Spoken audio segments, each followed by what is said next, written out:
I went to a public school where questions were encouraged, where I was not penalized for asking questions. Where I was penalized for asking questions was my Islamic religious school. And I got booted out at the age of 14. And because my mother was smart enough to not order me to go back and beg for forgiveness, since, what was I to be forgiven for? Being curious? But because of her, sort of calm and rationality around all of this, she asked me, by the way, now that you're no longer welcome there every Saturday, what are you going to do with all that time? And she said, I want you to be thoughtful about it.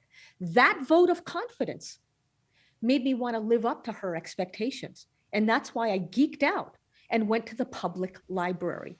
And so it is indeed lucky that I grew up in a society where we have such things as public libraries. But here's what I'm struggling with. That is the society we have today.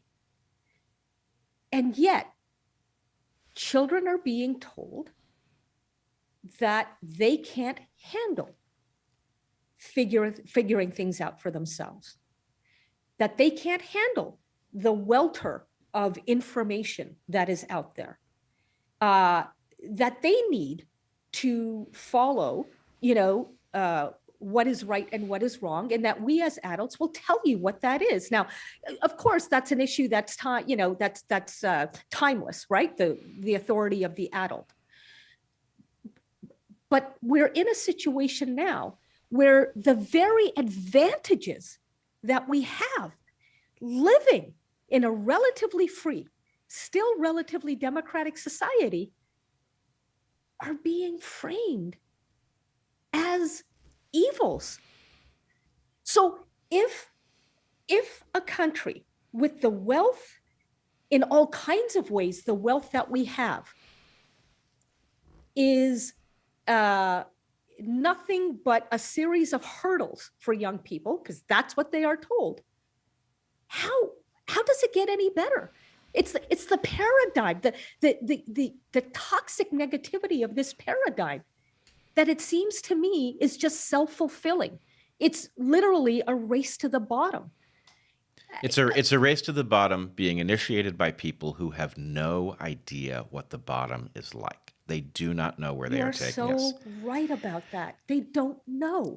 So the incredibly tragic thing about this moment is that because we have been so successful at solving so many problems, people don't realize what happens, that if you remove the solutions because you're pursuing some objective, whether it's a phantom or it's real, you remove the solutions and those problems will reemerge. And we've had it too easy, which doesn't mean that opportunity has been well distributed. In fact, I think it has concentrated in a way that's completely unacceptable. But to kill the goose that lays the golden eggs because you don't realize that that's in fact what it is a terrible tragedy. And unfortunately, those of us who do understand that it can be much, much worse than it is are finding ourselves powerless to make that point. There's something so intoxicating about the idea that the problems are obvious, the solutions are known, we just simply have to force civilization to them,